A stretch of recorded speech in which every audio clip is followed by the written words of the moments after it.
Good morning Sammy. हाँ good morning Maya. ऐक ना, आपण जी माणसं तयार केली होती त्यांची सगळी तयारी झाली आहे. मला जस्ट त्यांचा कॉल आला होता. ते गोट्या शेटला उचलणार आहेत त्याच्या घरातून.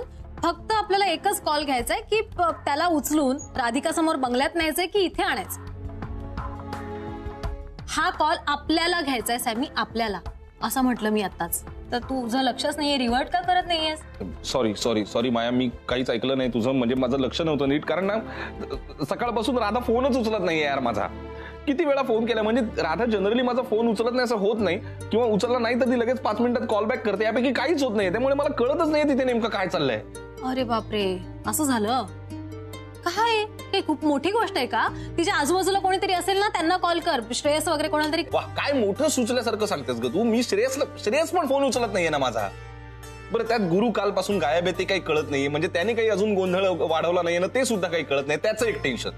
बरं, त्यात आपण या सगळ्या गोष्टी आपोआप ठरवून बसलेलो आहोत. याबद्दल काही आपण राधाला कानावर सुद्धा घातलेलं नाही. म्हणजे आपणच टेन्शन नाही ना वाढवत होत अजून. म्हणजे हे टेन्शन परत ते टेन्शन वाढत चाललंय का अजून? एक मिनिट, हे टेन्शन एवढं टेन्शन करण्यासारखं काहीच नाहीये. ओके, आणि मला सांग, आपण हे जे सगळं करतोय ते चांगल्यासाठीच करतोय ना? आपला हेतू वाईट आहे का? तसं म्हणणं नव्हतं का माझं. हेतू वाईट आहे का?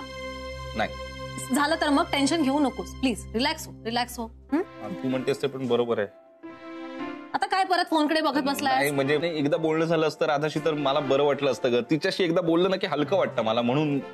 आयडियल नवरोबा. आता ही मस्करी करायची वेळ आहे का माया? मी मस्करी करतच नाहीये, मी खरं तेच सांगते. काय बारीक सारीक गोष्टी सांगायच्यात बायकोला तुला? हा, एवढा डिपेंडेंट राहायची काय गरज आहे? तुला माहितीये मी असाच आहे. तू असा नव्हतास. आज मी काय झालं ना? नव्हतास तू असा. तुझं लग्न होते मग बघूया. मला माझं लग्न, मला नाही करायचं लग्न. तू सोड ना, तू कर ना राधाला फोन. मी बघते कामाचं. नवरा बायको खेळत बसा.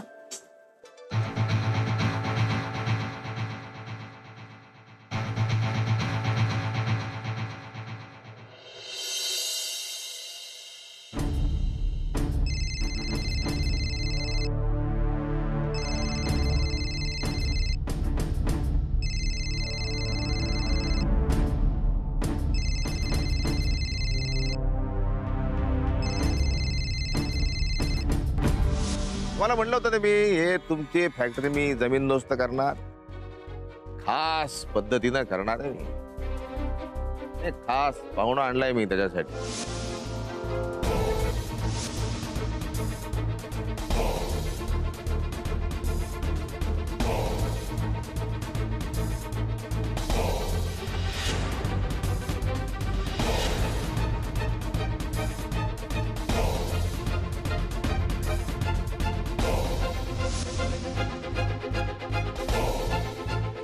तुम्हाला प्रश्न पडला असेल, हा इथे कसा आला, हा इथे काय करतो? अहो, तुमच्या दुसऱ्या नवऱ्यानेच ह्याला इथे आणलेलं आहे. नाही, सौमित्र असं करणं शक्यच नाही. अहो, ते पंटरला विचारा ना. काय पंटर? श्रेयस, मी तुला विचारते, काय म्हणतात ते? हो हो हो हो, खरंय. कसली नोटंकी तुमची? सौमित्र नवरा आहे माझा, माहितीये तुम्हाला. राधिका, काय बोलतेस का तू? हा, मी तुझा नवरा आहे ना. काहीतरी काय बोलते? मी नवरा आहे तुझा? अहो, सटकली आहे त्याची. वेडा आहे तो. तू वेडा कोणाला म्हणतो रे? हा, काही वाटेल ते बोलू नका. अरे, वेड्याला वेडा नाही म्हणायचं मग काय म्हणायचं रे?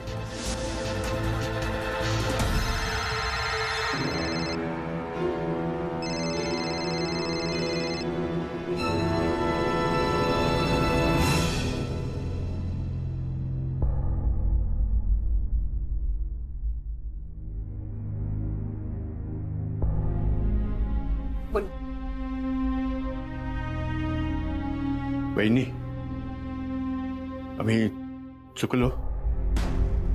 फार मोठी चूक झाली आमच्याकडून. त्याबद्दल आम्ही दोघेही तुमच्याकडे माफी मागतो. वहिनी, मी कायम आमच्या मनाचा विचार केलाय. तुमच्या मनाचा विचार करण्यात आम्ही मात्र कमी पडलो. मला माहितीये की याच्यामध्ये पूर्णपणे तुमची चूक नाहीये. आनंद भाऊजी आणि सौमित्रीने तुम्हाला हे करायला भाग पाडले, माहितीये, मला कळलंय. बरोबर आहे, पण त्यांचं आम्ही ऐकलं ही आमची चूक होती ना. हो ना. आणि त्यासाठी तुम्ही द्याल ती शिक्षा आम्ही भोगायला तयार आहोत. पण वहिनी, कृपा करून हाती घेतलेलं काम अर्धवट सोडू नका, नाहीतर आम्ही स्वतःला कधीच माफ करू शकणार नाही. हो वहिनी, तुम्ही आमच्यासाठीच नाही तर आमच्यासारख्या अनेकांसाठी प्रेरणास्थान आहात. स्वतःचं दुःख बाजूला ठेवून दुसऱ्यांच्या दुःखाचा विचार करणं यासाठी खूप मोठं मन लागतं आणि ते तुमच्याकडे आहे. आज मुंबईत सगळं व्यवस्थित चालू असताना मंजा आणि तिच्यासारख्या इतर बायकांसाठी त्यांना मदत करण्यासाठी तुम्ही इथे आलात. मुंबईतनं निघताना एक स्वप्न उराशी बाळगलं आणि तेच स्वप्न तुमच्यामुळे आम्ही पण बघू शकलो. हो, आणि ते स्वप्न पूर्ण झाल्याशिवाय आम्ही इथून नाही जाणार वहिनी. वहिनी, मी आमच्या दोघांच्या वतीने तुम्हाला शब्द देतो, याआधी जे झालं ते यानंतर कधीच घडणार नाही. वहिनी प्लीज, फक्त एकदाच आम्हाला माफ करा आणि तुमच्या बरोबर काम करण्याची एक शेवटची संधी तरी आम्हाला द्या प्लीज. तुमचं म्हणणं कळलंय मला, पण मी आता त्या मनस्थितीमध्ये नाही. मला जरा थोडा वेळ द्या, मी जरा शांत होते, मग नंतर आपण कामाचं बोलू. थँक्यू.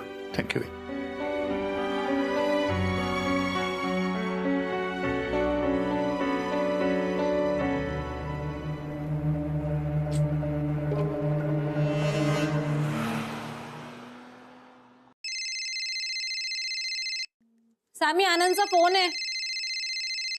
सामी, फोन आहे आनंदचा. हा बोल आनंद. हॅलो समा, ऐक ना, खूप मोठा प्रॉब्लेम झाला यार.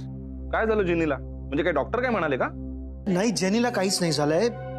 गोव्यात काय अजून दुसरा प्रॉब्लेम होणार आहे? मी इनफॅक्ट गोव्यात नाहीच. मी तिला गोव्यात सोडून मी इथे आलोय ऑलरेडी आपल्या गावी. म्हणजे आनंद, तू राधा बरोबर आहेस तिकडे? हो. अरे बरं झालं तू फोन केलास. अरे राधा माझा फोनच उचलत नाहीये. तू आता एक काम कर, जाऊन फोन त्या नाही उचलणार तुझा फोन. का? तेच सांगतो, जरा ऐक, इथे खूप मोठा प्रॉब्लेम झालाय. गुरु अचानक राधिका वहिनींच्या समोर आलेला आहे आणि त्यांना सगळं काही कळलेलं आहे. त्या खूप प्रचंड चिडल्या आहेत आपल्यावर. अरे पण गुरु आला कसा अचानक समोर? म्हणजे काल रात्री तो गोट्या शेठ. त्याचं काय? गोट्या शेठ करा.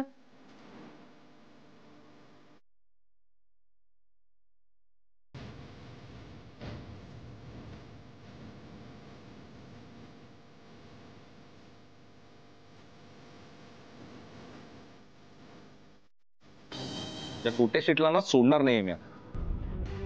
आणि आनंद, हे बघ, मी आणि मायाने इथे बसून एक प्लॅन केलाय त्याच्या बाबतीत. तो माया सांगेल तुला. आनंद ऐक ना, तू काहीच टेन्शन घेऊ नकोस. आपली इकडची काही माणसं आहेत ती आता गावी येतील आणि गोट्या शेठला त्याच्या बंगल्यावरून उचलणार आहेत आणि त्याला घेऊन राधिकाच्या समोर येणार आहेत आणि त्यांच्या पद्धतीने ते सगळं कबूल करून घेणार आहेत त्याच्याकडून. काहीच टेन्शन घेऊ. Hello, excuse me Maya, I am very sorry, पण हे बघ, आता जी परिस्थिती इथे खूप वेगळी आहे. आता हे सगळं प्लॅन डिस्कस करण्याचा हा काही वेळ नाही. तुम्ही पटकन तिकडनं निघा, इथे पोचा, मग काय ते डिस्कस करायचं, काय ठरवायचं ते इथे येऊन करूया आपण. प्लीज निघा तिकडं. मी ठेवतो, बाय. ओके या.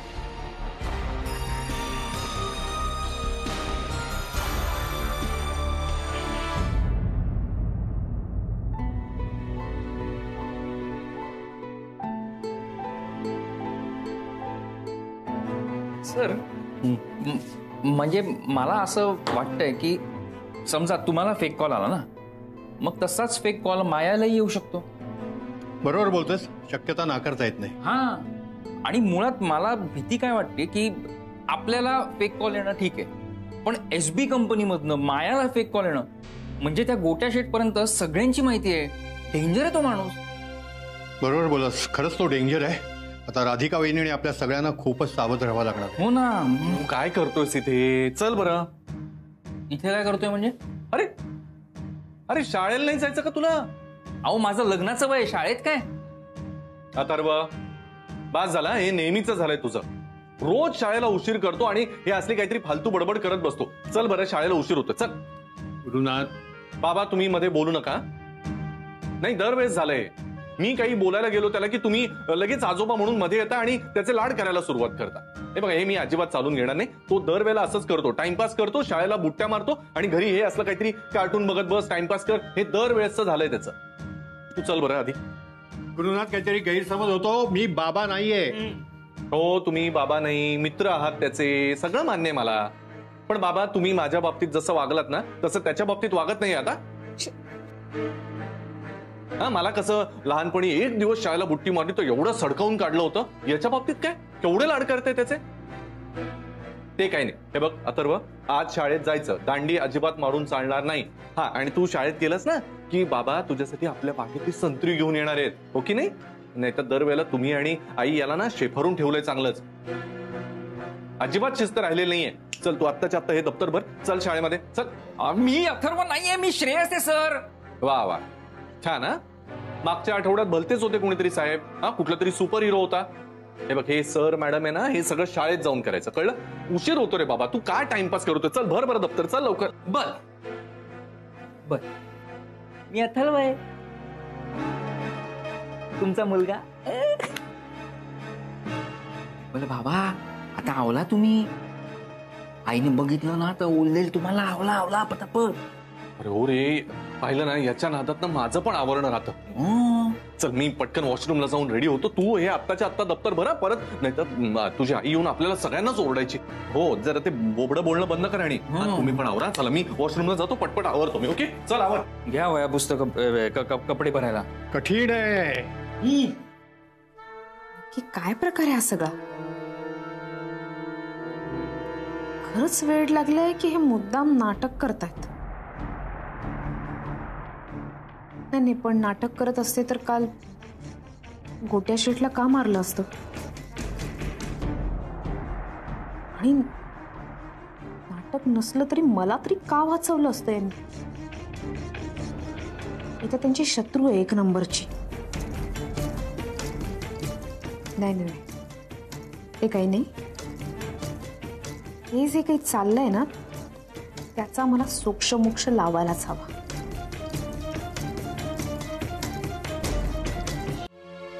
माया, चल चल चल, पण आधी कॉफी घे. तू ठीक आहेस ना? आता तू कॉफी काय करत बसलेलीस यार? मी ठीक आहे, पण आता नाही नाही नाही, कॉफी प्यायला वेळ नाहीये. चल तू ठेवून ये परत, आपण सामी घे घे, यात वेळ जातोय. बस बस बस, अरे माया काय? रिलॅक्स हो आधी, रिलॅक्स हो, शांत हो, छानपैकी कॉफी घ्या. पण लगेच निघूया, मध्ये आपण कुठेही हॉल्ट घ्यायचा नाही, ठीक आहे? फक्त माझ्या रूमवर जायचंय, माझी बॅग घ्यायची आणि मग डिरेक्ट गावी. ते माहितीये का मला? बरं, त्या माणसांशी बोलणं झालं ना तुझं? हो हो, झालं माझं बोलणं. मी त्यांना म्हटलं की आपला प्लॅन सध्या तरी होल्डवर आहे, पण हा, आमचा कॉल कधीही येऊ शकतो, तर तुम्ही अलर्ट राहा. हे बरं केलंस तू. त्यातून मला ना आता टेन्शन आलंय त्या राधाचं. आता मीच तो गुंता सगळा वाढवून ठेवलाय, मीच सगळा गोंधळ घातलाय. आता तिला कसं फेस करायचं ते पण कळत नाहीये मला. रिलॅक्स हो, कॉफी त्याचसाठी आणली मी. प्लीज. अरे किती किती हायपर होतोयस तू. Come on, she is Radhika. ती रागवेल तुझ्यावर, आय नो, थोड्या वेळासाठी चिडेल, पण at the end of the day माफ करेल. अरे तुला माहितीये ना किती समजूतदार आहे राधिका. माफ करण्यासाठी ना एक वेगळीच स्ट्रेंथ लागते, ती आहे आपल्या राधाकडे. तुझं म्हणणं बरोबर आहे, म्हणजे राधा माफ करेल मला. पण आता ना ही दोन डेंजर माणसं तिच्या आजूबाजूला आहेत, हा गुरुनाथ आणि तो गोट्याशे. बरं, त्यातून हे दोघं जर एकत्र आले तर काय होईल याची कल्पना आहे ना तुला? कल्पना आहे, आणि म्हणूनच आपल्याला खूप सावध राहावं लागणार. त्या सावधपणाचा एक भाग म्हणून मी सरळ गुरु समोर जाऊन उभी राहणार आहे, त्याच्या नजरेला नजर देऊन. त्यामुळे तो खरं बोलतोय की खोटं बोलतोय हे दुसऱ्या मिनिटाला कळणार आहे मला. एक मिनिट माया, तू अजून काहीतरी गोंधळ वाढवशील ना? नेमकं काय डोक्यात तुझ्या? नाही, कसं आहे ना सामी, तुला स्त्रियांची आजपर्यंत फक्त एकच बाजू माहितीये की त्या सहनशील असतात, नाही का? त्या सहनशील असतातच, पण त्यांच्याकडे ना एक वेगळी पॉवर पण असते. त्यांना फक्त त्या पॉवर्स कधी आणि कोणाच्या विरोधात वापरायच्या ना हे कळलं पाहिजे, ते टेक्निक असतं. नाही तर गुरुच्या बाबतीत तेच करण्याची वेळ आली. गुरु जर खोटं बोलत असेल ना तर त्याचा खरा चेहरा राधिका समोर यायला वेळ लागणार नाही. मार्क माय वर्ड्स.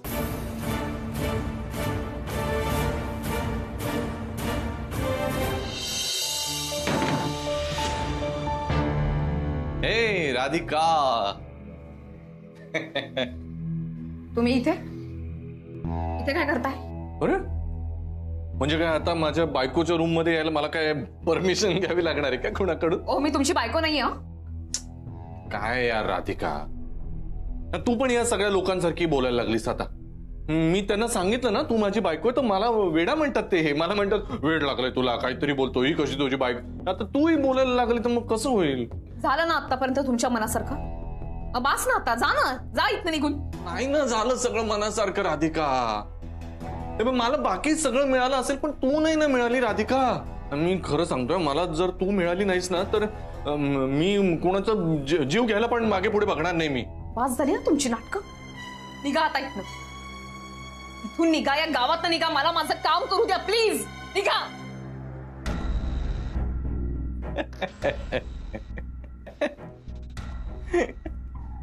मी निघून गेलो तर तुझं काय होईल? काय होईल तुझं? काल त्या गोट्या शेटला कसा इंगा दाखवला पाहिलं ना तू? त्याला बरोबर कळलं की राधिकाच्या वाट्याला गेलो तर काय होतं ना. बरोबर दाखवलं की नाही त्याला काल. आता जर परत आला ना तर त्याला मी भोसकेनच, मी त्याला मी भोसकून टाकेन त्याला मी. आता बास. यासनी मारामारीची भाषा माझ्यासमोर करू नका प्लीज. थांब ना राधिका, तुझं काय चाललं? काय चाललं?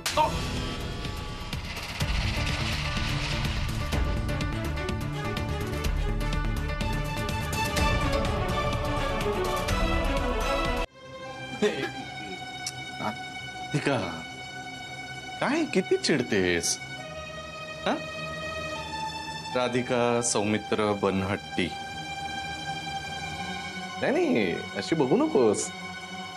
आश्चर्य नको वाटून घेऊस, कळलं? मी तोच आहे, तुला माहिती असलेला तोच आधीचा गुरुनाथ सुभेदार.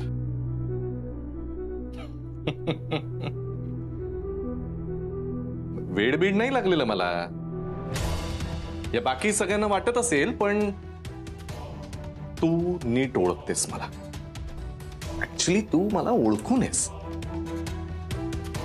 त्यामुळे फार डॉक्टर पासून मेडिकल रिपोर्ट पर्यंत मी सगळं काही मॅनेज करू शकतो याची कल्पना आहे तुला, नाही का? त्यामुळे मला वेड लागलं नाहीये हे फक्त मला माहितीये आणि माझ्यानंतर तुला. फक्त आता हे तू सिद्ध कसं करणार सगळ्यांसमोर? मी सगळ्यांना सांगेन. आणि मी बोलतोय ना, मध्ये नाही बोलायचं, ओके? हे बघ, मी एक प्रपोजल घेऊन आलोय आणि शांतपणे तुझ्या समोर मांडणार आहे. माझं तुझ्यावर प्रेम आहे राधिका, नेहमीच होतं. त्यामुळे मला आता आपलं पूर्वीचं आयुष्य परत हवंय. सगळं सगळं जसं होतं तसं. तू माझी बायको म्हणून मला परत हवी आहेस, अथर्व माझा मुलगा म्हणून मला परत हवाय. आपली फॅमिली, आपलं कुटुंब सगळं आधीसारखं आपण परत चालू करूया. काय बडबडताय तुम्ही? नाही, जे तुला वाटतंय ना तेच सांगतोय राधिका. हे बघ, मी आता फार बदललेला माणूस आहे. हॉस्पिटलमध्ये फार तिथे वर हात लावून आलोय मी, मरणाला बघून आलोय. त्यामुळे आता मला आयुष्यामध्ये कुठल्या गोष्टी महत्वाच्या आहेत ना त्या नीट माहिती आहेत. मला तू खूप महत्वाची आहेस राधिका माझ्यासाठी. आणि आतापर्यंत मी ज्या काही चुका केल्या असतील, केल्यात ना 1000 चुका, त्या सगळ्या मी माफ केलंय. मी स्वतःला माफ केलंय. त्यामुळे तू पण तसंच कर. जे काही झालंय गेले ते विसरून जाऊया. आपण सगळं नव्याने सुरू करूया ना आपण. तू परत माझ्या आयुष्यात ये. आपण आपलं आयुष्य परत नव्यानं सुरू करूया. आणि नाही आले तर त्या तुझ्या लाडक्या सौमित्रला जीवानीशी मारेन मी.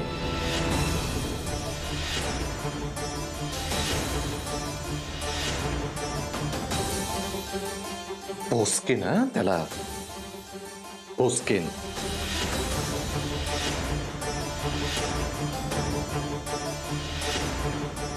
धमकी नाही देते, खरंच सांगतोय. मी कोणाचा जीव घ्यायला मागे पुढे बघणार नाही. मी आता ना दगड झालोय राधिका. त्यातल्या बारक्या सारख्या गोष्टींचा मला फरक पडत नाही. त्यामुळे मी एक छान प्रपोजल तुझ्या पुढे घेऊन आलोय. आपण सगळं विसरून जाऊया. तू माझ्या आयुष्यात परत ये. आपण आपला संसार परत एकदा सुरू करूया. मी तुला खात्री देतो, मी अजिबात तुला त्रास देणार नाही. तुला कसलाही त्रास होणार नाही. आपण सगळे सुखानं गुण्या गोविंदानं परत राहूया. मला तू माझ्या आयुष्यात परत हवी आहेस. सौभाग्यवती राधिका गुरुनाथ सुभेदार म्हणून